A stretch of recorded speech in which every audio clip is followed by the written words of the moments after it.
은혜 받을 아버지의 말씀 고린도후서 3장에서 보겠습니다.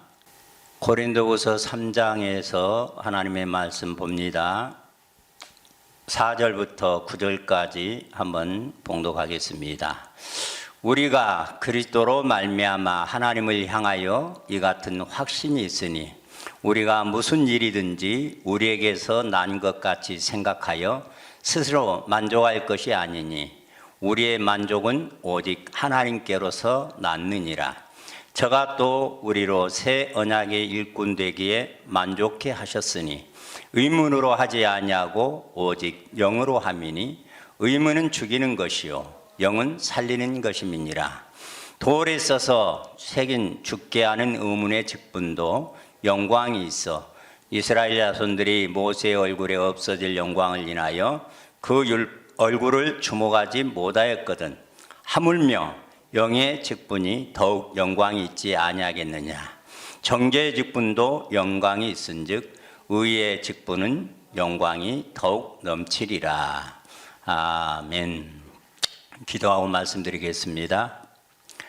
고마우신 아버지, 아버지의 생명주 아들로 낳아주신 은혜가 감사하고 교회가 하나도 없는 때에 우리 미석 조영철 목사님을 통해서 이 아버지께서 친히 찾아오셔서 생명주 아들로 낳아주심으로 우리 시대의 최초의 인자가 되셨고 그리스도 예수가 되셔서 이 생명의 복음, 영원한 복음을 증거하는 가운데에 오늘날까지 이끌어주시고 인도해 주신 아버지 감사합니다.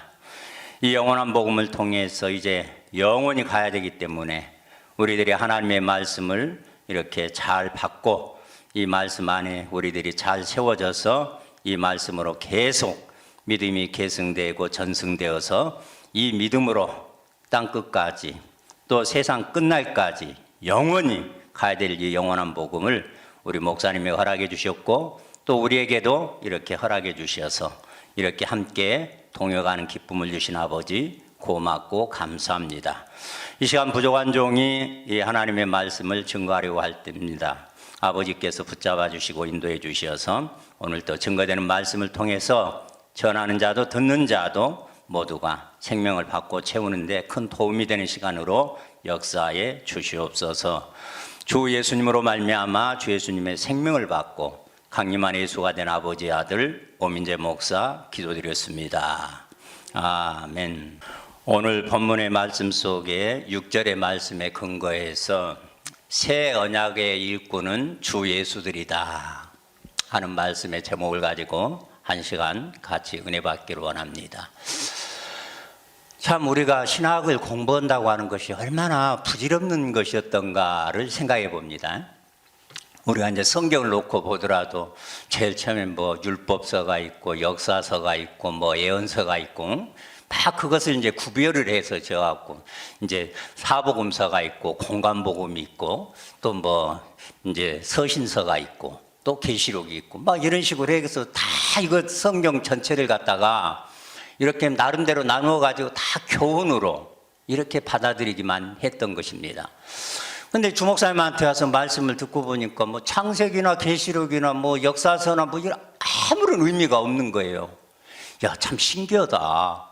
근데 뭐 든다고 돈 주고 와서 그렇게 배웠을까? 그런데 그렇게 배워버리면 무슨 현상이 일어나냐면 그 시대 상황을 알아야 되고 각자 그 시대 사람들에게만 적용이 된다고 해버리면 이 하나님의 말씀, 성경 말씀은 영원히 가야 되는 것이고 어느 누구에도 다 똑같이 모든 시대 모든 사람에 똑같이 적용이 돼야 되는데 이걸 계속해서 끌고 가버리면은 참 다 각자 자기 속에는 옳은 대로 성경을 이해하고 해석해서 그걸 증거하다 보니까 이게 다 의문의 죽은 말씀이 돼가지고 결국 이것으로 가지고 사람들을 다 죽이는 일만 해왔던 것을 우리가 역사를 통해서도 이렇게 볼 수가 있고 오늘날 우리 시대의 교회들을 통해서도 이렇게 볼 수가 있어요.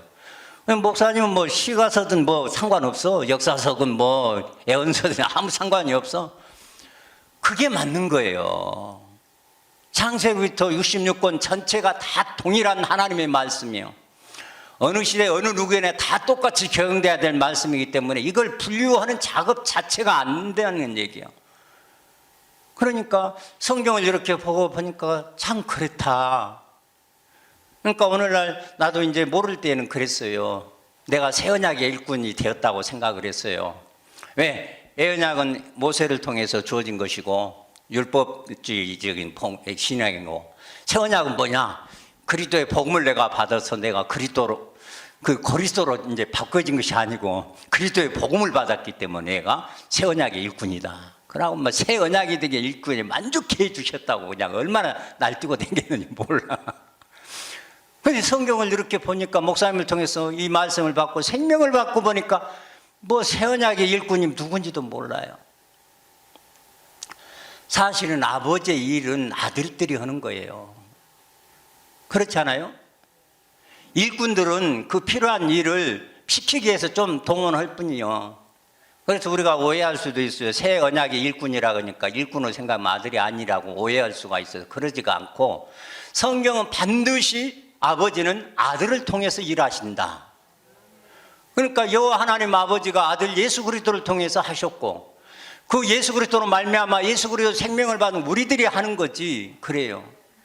그래서 우리들은 아들의 신분적으로는 하나님의 아들이지만 사역적으로는 하나님의 일꾼이에요. 일꾼. 그러니까 우리가 이런 것도 좀 생각 좀 하고 우리가 신앙생활하면 얼마나 좋아요. 뭐 하나님의 아들이면 아들이지 뭐 또 일꾼이냐? 그게 아니단 말이죠. 우리가 전인적으로 신앙도 이렇게 되어졌기 때문에 우리 육신도 있고 육체도 있고 영체도 있잖아요.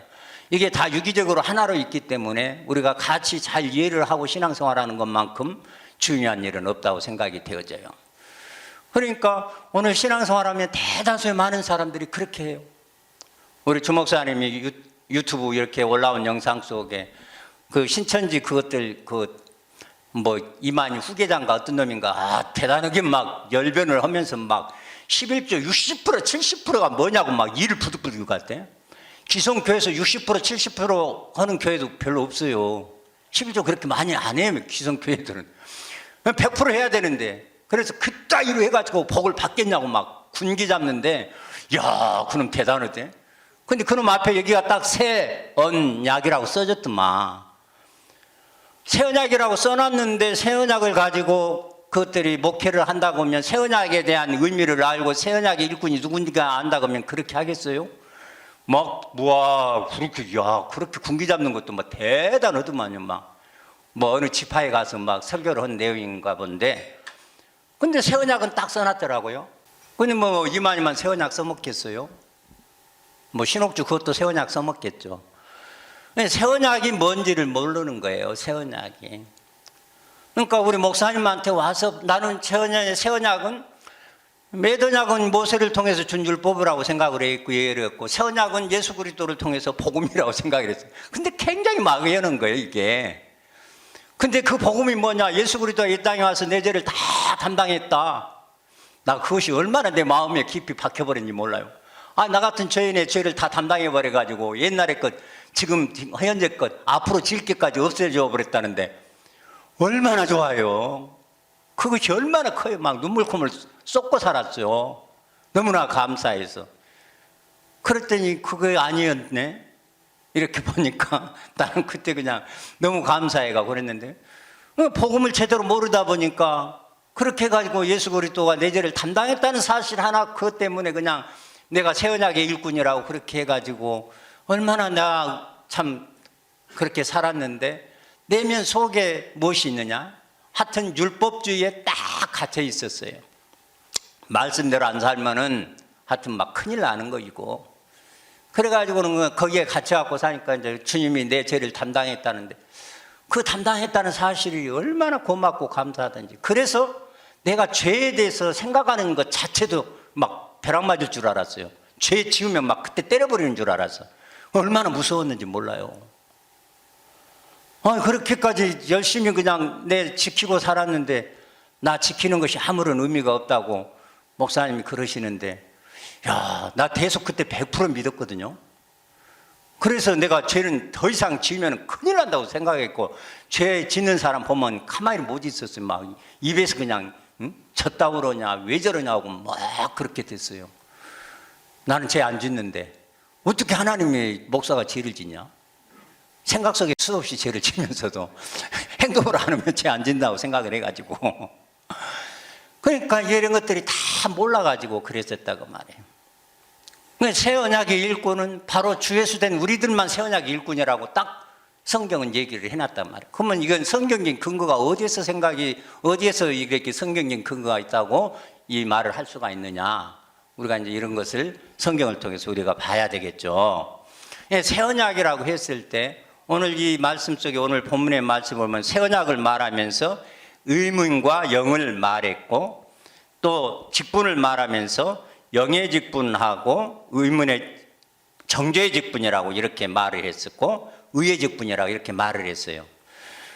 그러니까 의문이라고 하는 것은 돌에 써서 새긴 중요한 건 이미 하나님의 말씀은 말씀이지만 하나님의 생명 밖에 있는 말씀, 돌에 새기거나 파피루스나 이렇게 했던 그것이 의문의 말씀이라고 했어요.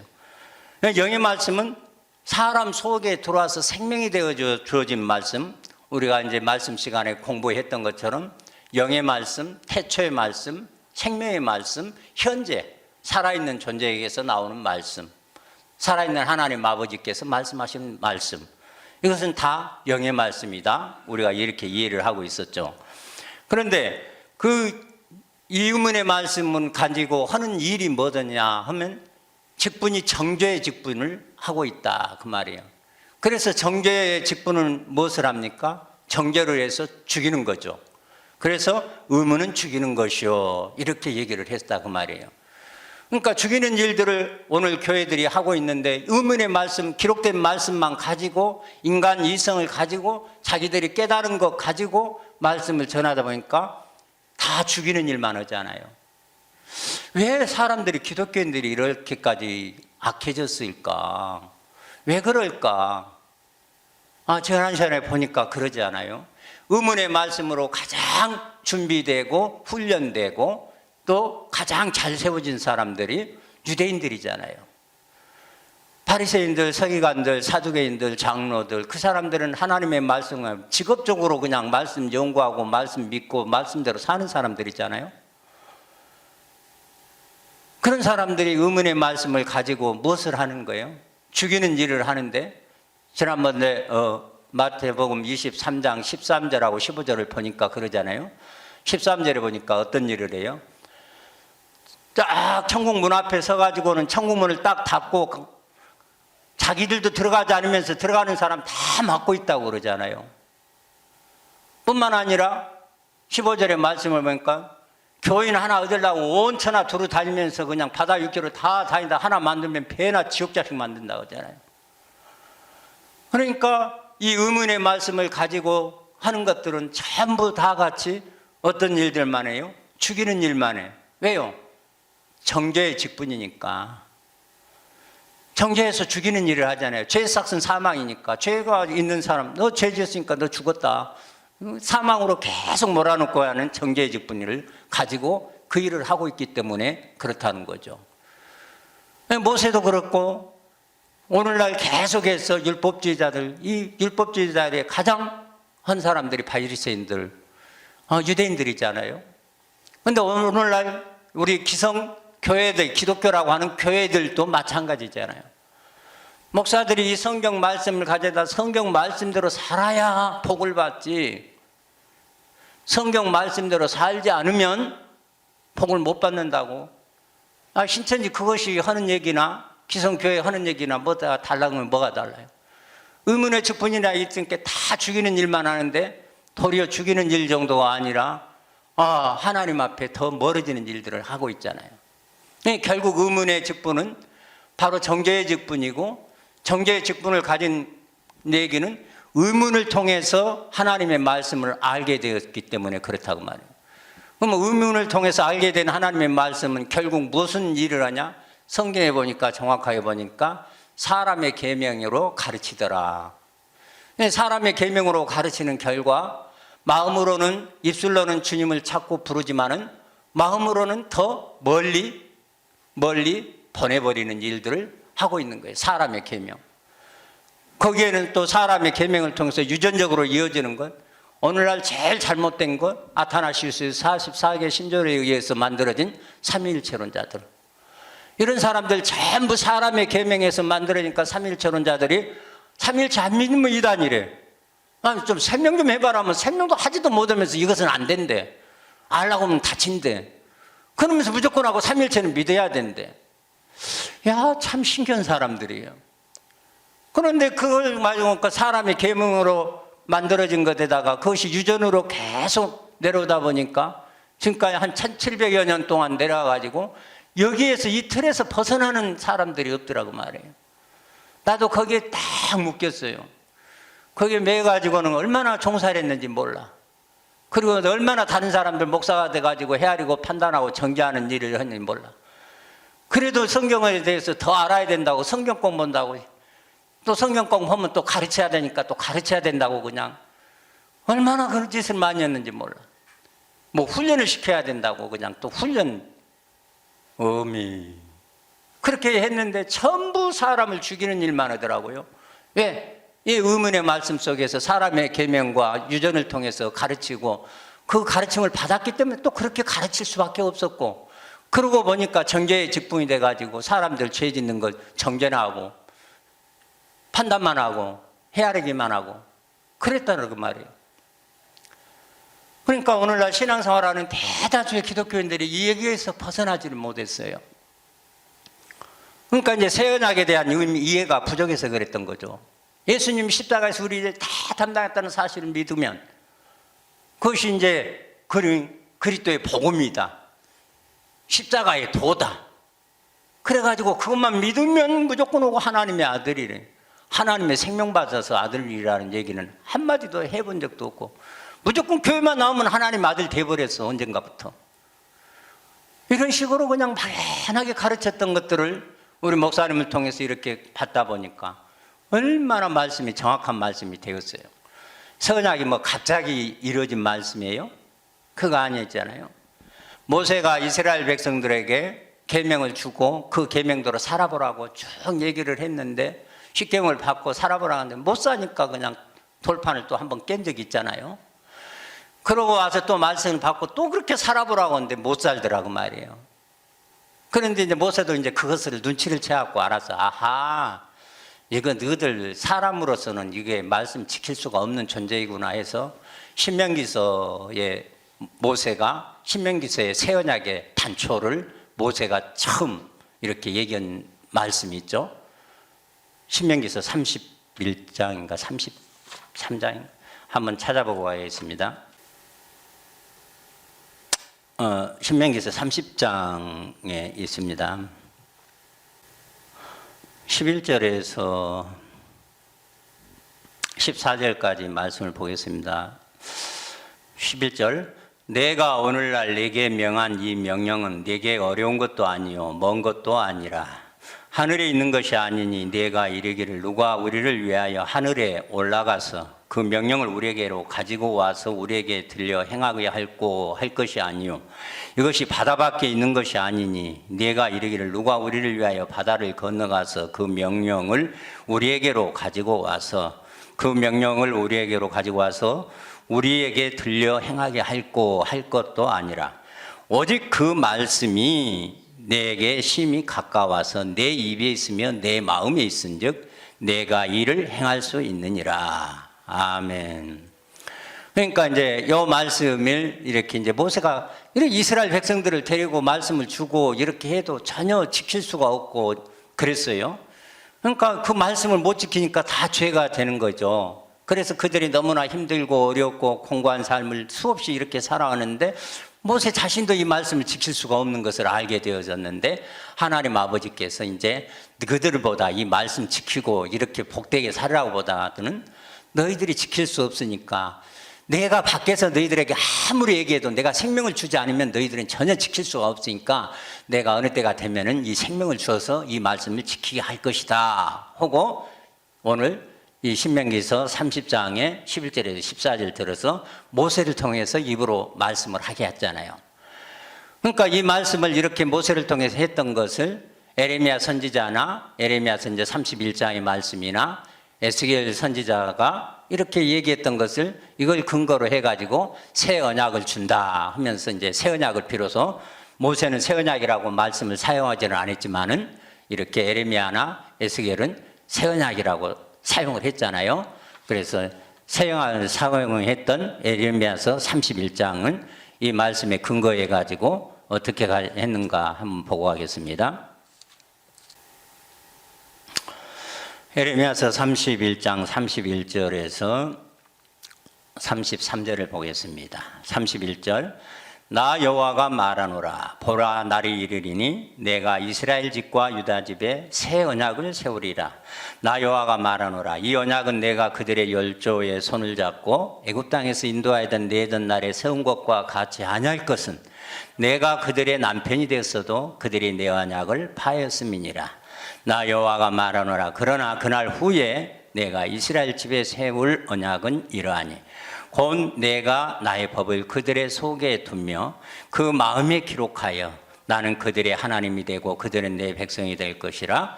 그들이 다시는 각기 이웃과 형제를 가리켜 이르기를 너는 여호와를 알라 하지 아니하리니 이는 작은 자로부터 큰 자까지 다 나를 알미니라. 내가 그들의 죄악을 사하고 다시는 그 죄를 기억지 아니라 하리라. 여호와의 말이니라. 이제 에레미야 선지자는 새 언약이라고 하는 말을 통해 가지고 이 말씀을 통해서 이리 우리 사람 속에 말씀을 우리에게 주어서 이 말씀을 줌으로써 이제 남편이 아내 관계가 회복이 되어지고 그래서 그 말씀에 결혼이 되고 나면 다 하나님을 알 수 있겠다 하고 이렇게 말씀을 했고 에스겔서 28장인가요? 36장에 있던가요? 에스겔서는 36장에 있던가요? 자, 에스겔서 36장 26절과 28절의 말씀을 보겠습니다. 또 새 영을 너희 속에 두고 새 마음을 너희에게 주되 너희 육신에서 굳은 마음을 제하고 부드러운 마음을 줄 것이며 또 내 신을 너희 속에 두어 너희로 내 율례를 행하게 하리니 너희가 내 규례를 지켜 행할지라. 내가 너희 열조에게 준 땅에 너희가 거하여 내 백성이 되고 나는 너의 하나님이 되리라. 아멘. 그래서 새 언약을 우리 사람 속에 준다고 이렇게 말씀하고 에스겔서는 더 구체적으로 영을 준다고 하고 신을 준다고 얘기를 했다고 말이에요. 이제 영이라고 했을 때 이제 우리 목사님께서 영에 대한 정확한 정의를 우리들에게 해줬죠. 영이란 영체로 사람의 형체를 하고 있으며 영원히 죽지 않고 사는 존재이다. 그래서 이제 우리가 생명 이렇게 얘기를 했지만 분명히 사람의 형체를 하고 있는 영체가 있다 그 말이죠. 그래서 그것을 더 구체적으로 굳히기 위해서 내 신을 준다. 27절에 그랬죠. 신을 준다. 신이라고 할 때 목사님이 전에도 말씀을 하였지만 형체를 가진 하나님을 신이라고 한다. 하나님이 형체가 없다. 우리가 이렇게 지금까지 얼마나 많은 사람들이 그렇게 해가지고 그렇게 알고 또 그렇게 믿어요. 하나님이 사람의 형체를 가지고 있다 하면 하나님이 어떻게 생겼냐 하고 물으면은 하나님이 어떻게 생겨 형체가 없는데 다 이렇게 얘기를 하는 거예요. 사람들은 감각적인 사람들이어가지고 영적인 사람들이 아니기 때문에 영은 다 혼미케 하는 영이 가려놔 버렸어요. 그 혼미케 하는 영이 누구겠어요?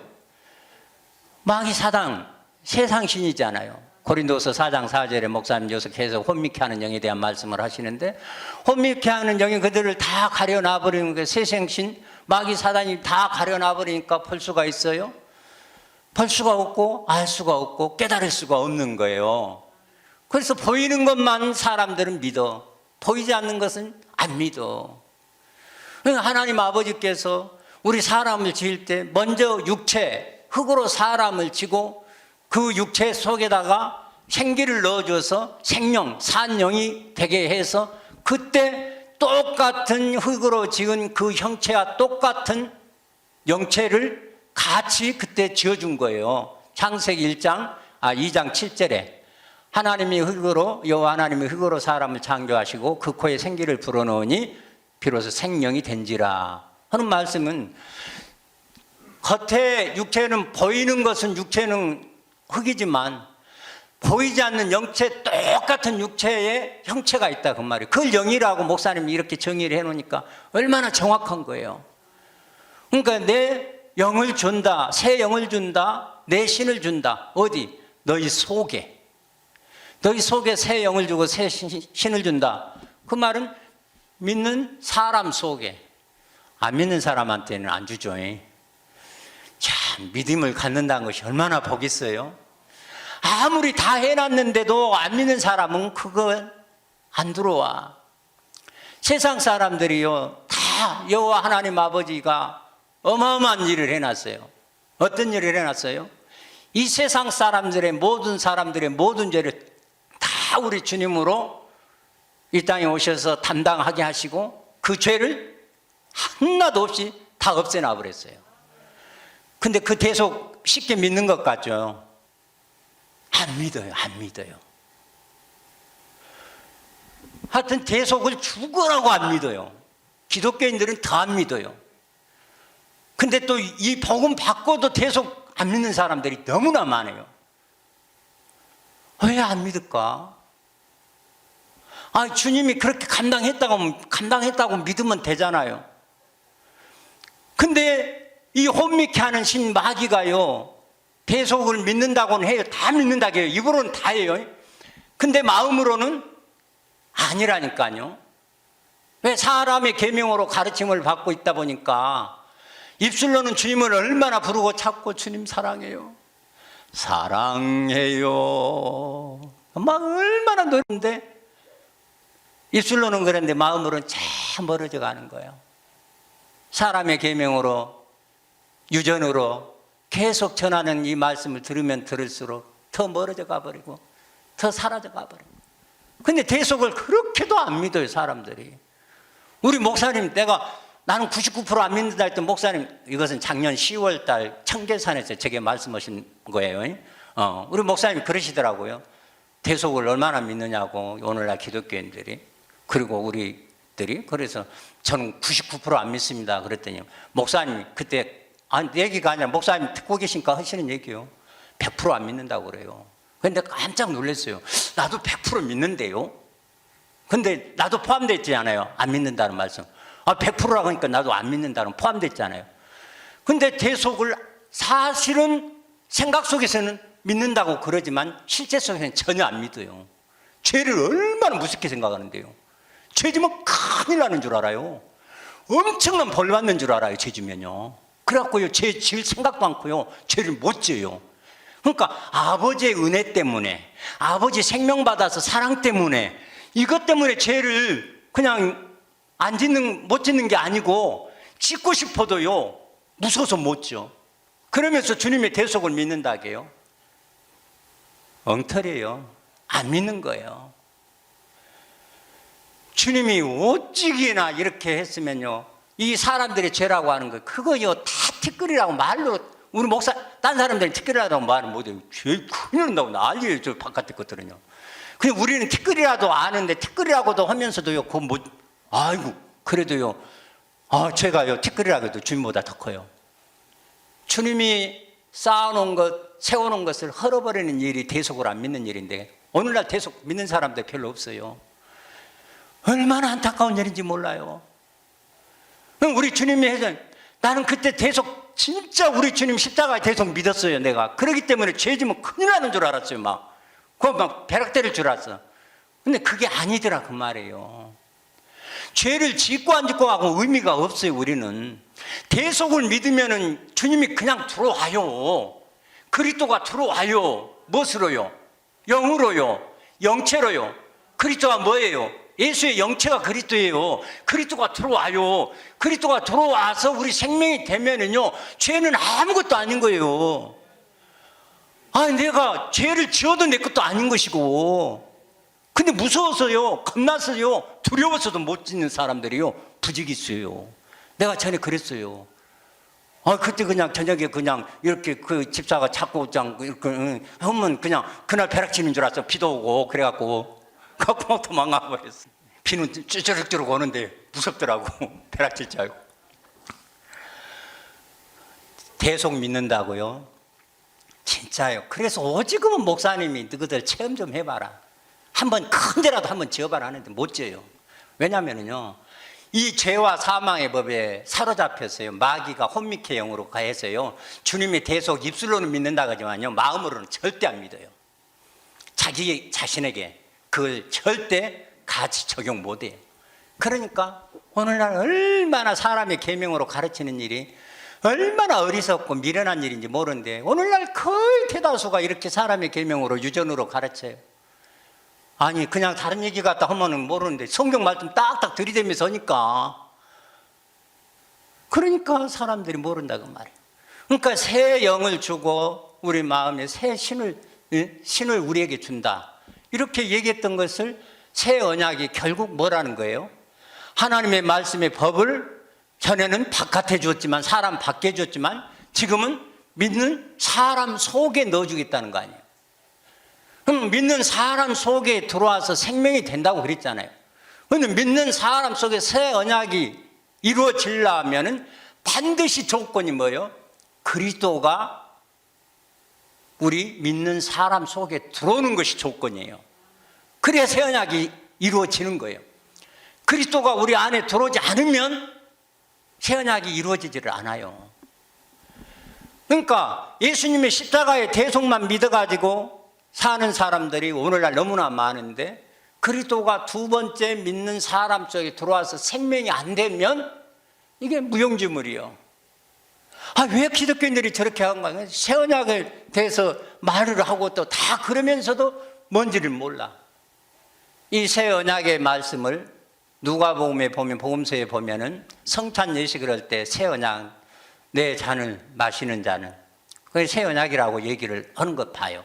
그러면서 떡과 잔을 같이 나누자.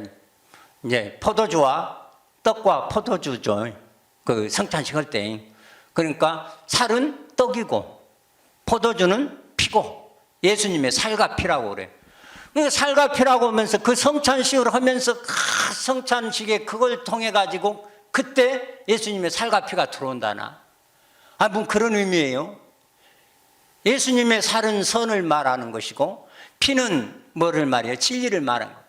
예수님 속에 있는 생명의 선과 진리라고 말이에요. 그 선과 진리신 그분이 우리 사람 믿는 자 속에 들어와서 생명이 되겠다는 얘기가 새로운 언약이다 그 말이에요. 그러니까 내 살을 먹고 내 피를 마시지 않으면 영생을 얻지 못하고 나 상관없다. 근다고 살과 피를 먹는다고 하면서 그 화채살이라고 하잖아요. 그때 안수 딱 하고 나면 그 살이 그냥 선이 되고 피가 진리가 되고, 그런 자고도 말도 않고 그냥 그때 바로 성찬에 참여하면 거룩하게 되고 깨끗하게 되어버린다는 거예요. 그 성찬식 하고 그냥 또 노예할 때 그러면 성찬식 하고 나중에는 또 쌈박질만 계속 얻으면 뭐. 왜 살과 피를 먹고 마신다는 말은 선과 진리신 그리스도가 생명으로 우리 속에 온다는 거예요. 그것은 그리스도가 온다 그 말은 사도행전 3장 20절에 보니까 그리스도 곧 예수를 보내리니, 예수의 영체가 우리 사람 속에 온다는 말이 그리스도가 우리 안에 온다는 말이에요. 그리스도의 영이 온다는 그 말이다 그 말이에요. 영으로 우리 사람 속에 들어오는 것을 말하고 있는 거예요.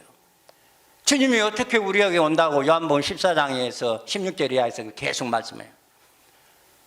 보혜사 성령으로, 진리의 영으로 우리 속에 오겠다고 얘기를 하잖아요. 그 진리의 영, 성령, 그 과정을, 그러니까 그리스도도 성령이라고 할 수 있는 것은 진리의 영으로 아버지 생명이기 때문에 그러는 거예요. 그러나 더 우리가 정확하면 그리스도 혼자 오는 것이 아니라 성령이 함께 오기 때문에, 우리가 참 로마서 8장 9절의 말씀이 그렇게 의미 신중한 말씀이 옛날에 몰랐어요. 근데 우리 목사님한테 해서 말씀 듣고 보니까, 이야, 만일 너희 속에 하나님의 영이 거하시면 너희가 육신에 있지 아니하고 영에 있나니? 만일 너희 속에 그리스도의 영이 없으면 그리스도의 사람이 아니라 하는 말씀을, 이야, 이게 어마어마한 말씀이었구나. 그리스도가 반드시 성령이 오는 게 아니라 그리스도가 오는데 성령이 함께 온다는 것이, 이거 엄청난 말씀이더라고요 이게. 그러니까 그리스도가 성령이 그게 내가 깜짝 놀랐던 거 그거였어요. 생전 처음으로 그냥 그 체라 집회인가 믿도 않는 사람인데 그냥 가서 그냥 병 고침을 어떻게 하면 받을 수도 있겠다 해가지고는 어떻게 이제 하도 병들어서 죽게 생기니까 이제 29세 되던 그때잖아요. 그냥 가가지고는 그냥 그 집사 지금도 이름도 생각도 나요. 이선우 집사라고. 여자 집사인데요. 뜬금없이 어디 가면 어디 그냥 집회 끝나고 기도해 준다고 돼. 내가 너를 그와 같이 버려도 아니야 어디게 오리라. 그 말씀을 딱 주는 거예요. 요한복음 14장 18절 말씀은 내가 그 말씀에 뿅 가버렸잖아요. 그래갖고 그 이튿날 그날 내가 그 주에 당장 그 다음 주에 내가 하나님 만나러 나 간다고 금식 기도한다고 했더니 그냥 여기 오살리 금식 그래서 갔다니까요. 내가 너를 그와 같이 버려줘야 네게로 오리라. 그 말을 딱 하는 거예요. 그래서 나는 그 오살리 가서 기도하다가 주님 만나버렸는데 내 안에 들어온 줄 알았어요. 그때 나 바깥에 있다고 생각을 안 했어요.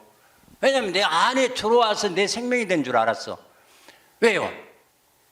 내 안에 그분이 딱 와가지고 했는데 내 속에서 막 입으로 고백을 하고 죄를 생각 속에는 이제 먼저 입에 고백이 되고 나중에 생각이 그래 맞다 그제도 지었고 저제 지었고 막 어떻게 몰라요. 입으로는 고백을 하는데 생각이 뒤에 나오는 거예요. 근데 내가 끝에서 누가 가르쳐주고 그랬다고 생각하고 있어요. 내 속에서 한다고 생각해요. 내 속에서 그렇게 하니까 나는 그때 주님이 들어왔다고 내 100% 믿어버렸어요.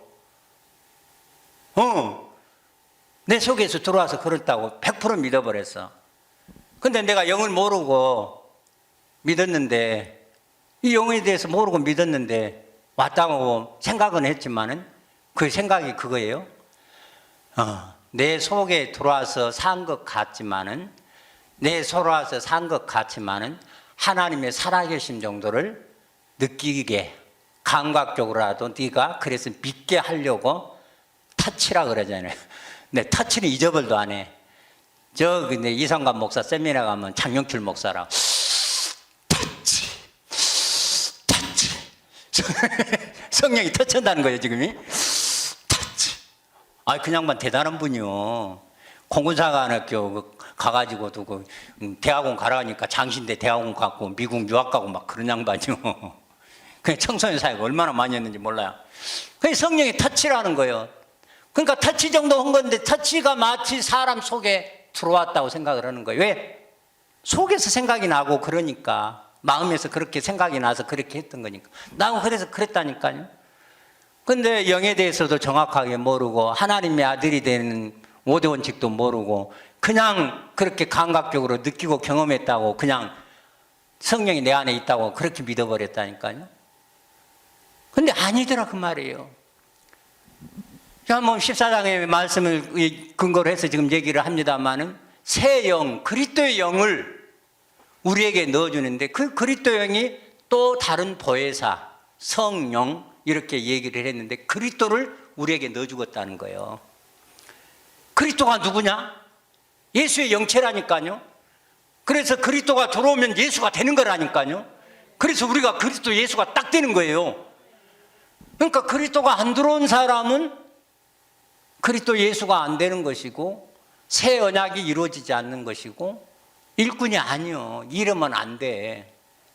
근데 또 그리스도는 또 자기 안에 들어왔다고 그래요. 나도 그랬어요. 상의에는요 예수라고 않고요 그리스도라고 그래요.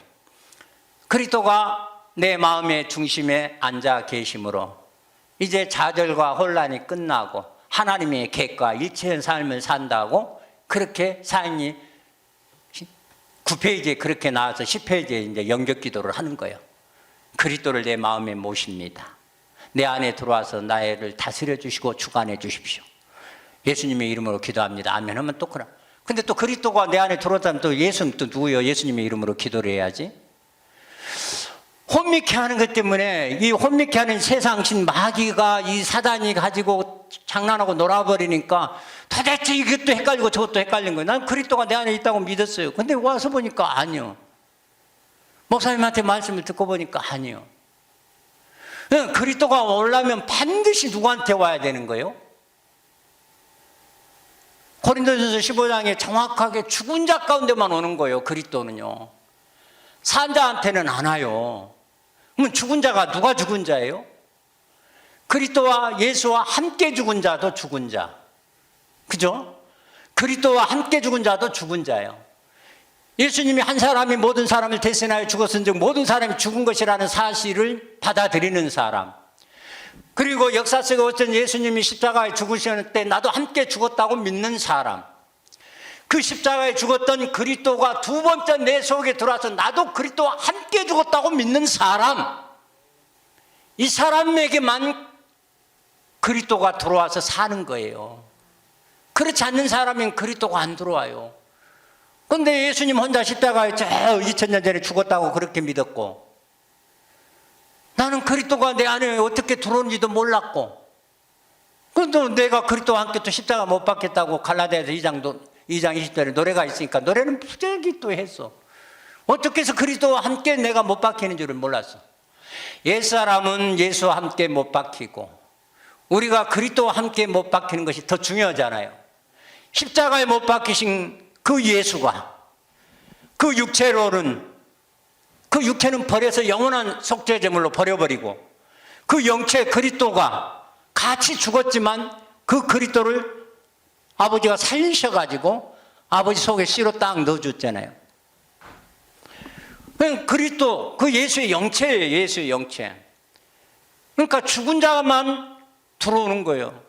근데 죽은 자가 누가 죽은 자? 예수님 십자가 죽을 때 죽었다고 믿는 사람도 죽은 자예요. 그러나 그 옛사람이 죽은 거고 이것은 객관적인 모든 사람들에게 통용되는 거예요.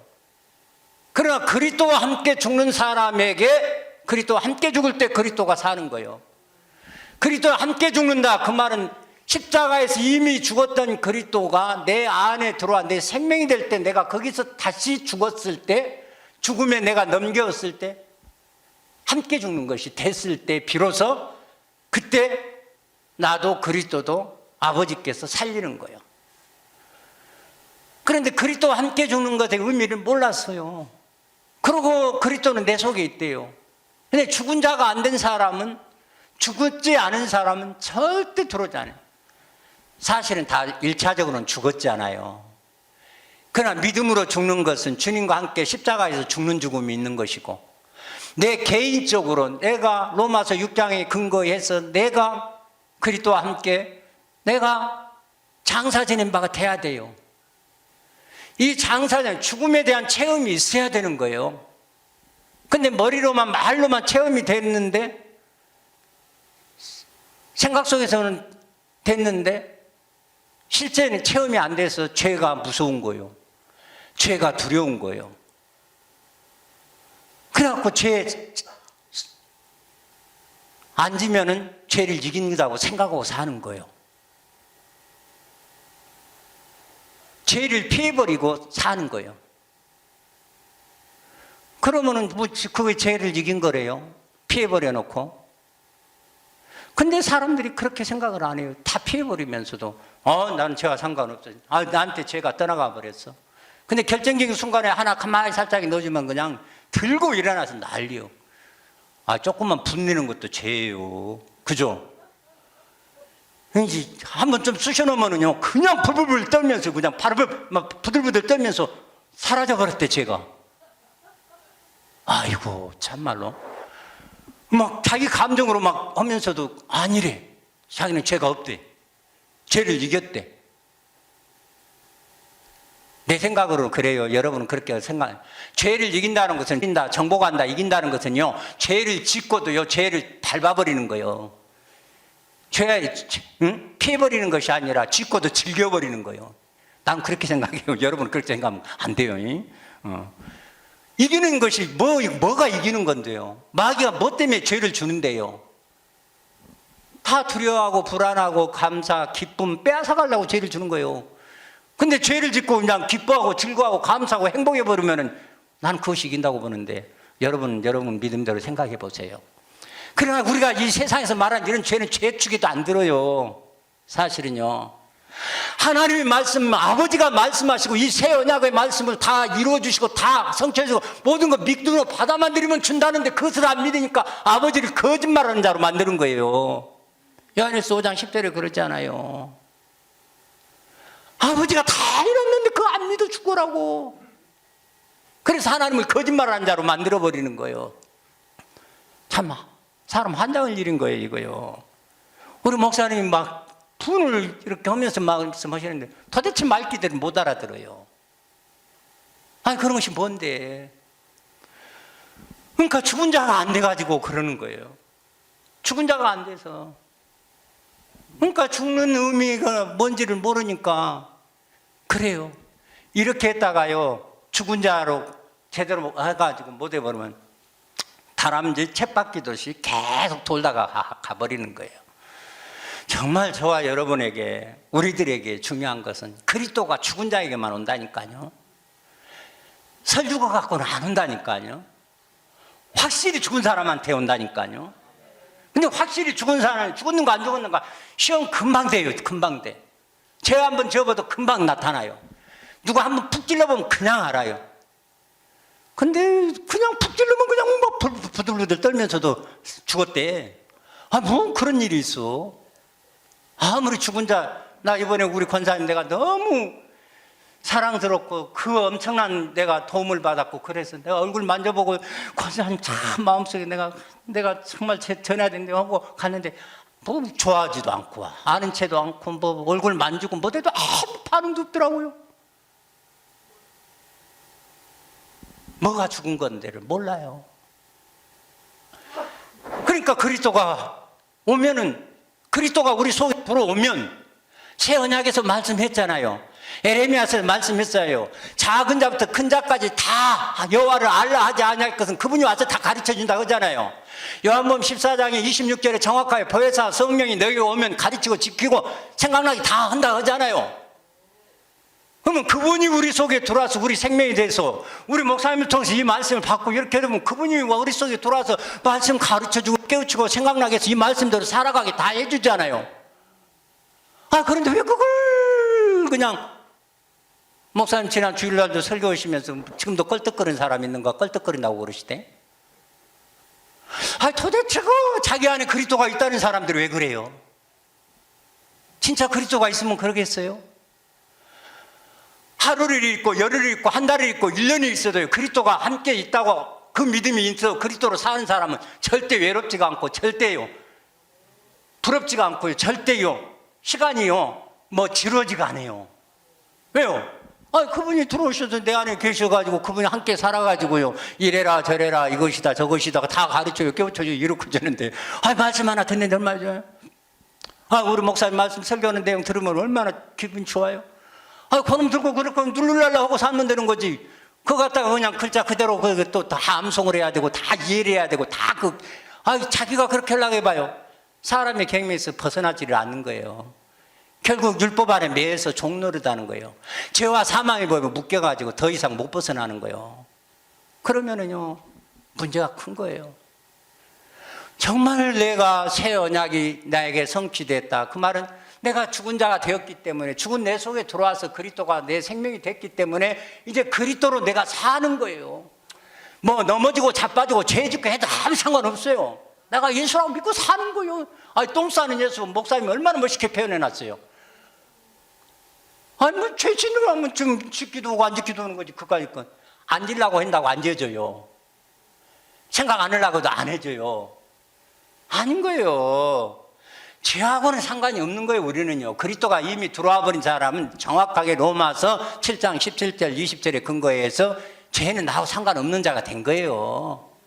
그게 죄에서 벗어난 거예요. 사실은요 죄 지어도 그건 내 것도 아닌 거예요. 야 임마 너 가져가. 왜 지금까지 내 속에서 죄 짓냐? 나 죄 짓면 너 행복해버리면 돼. 죄 짓고 행복해버리고 더 평안해버리고 더 즐기고 기뻐버리면 돼.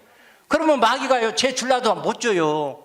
아이, 좀 불안하고 저것이 좀 걱정하고 그냥 저것이 수심이 가득 차고 그냥 묶여야 되는데 저것이 먹고 놀아버리네. 아이, 내가 너 줘봤자 아무 썩고 약효도 안 난 게 너한테는 안 준다고 안 줘버려. 아이, 그런 믿음의 경지에서 우리가 삶을 살면 얼마나 좋아요.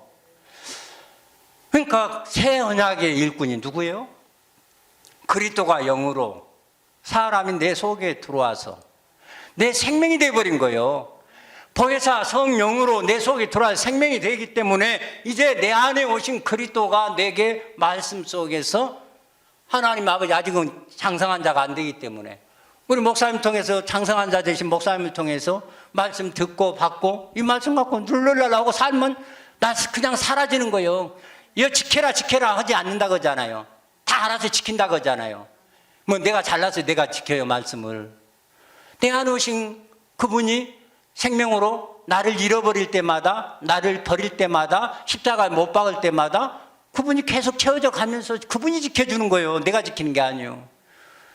근데 또 그분이 지키는 건데 지가 지켰다고 또 지는 잘 산다고 그러는 거면서 그럼 다른 사람 못 오면 또 막주 패네. 내가 그랬어요. 아 그러니 이건 뭐예요? 오늘 우리 주님은 새 언약의 일꾼으로 우리를 불렀습니다.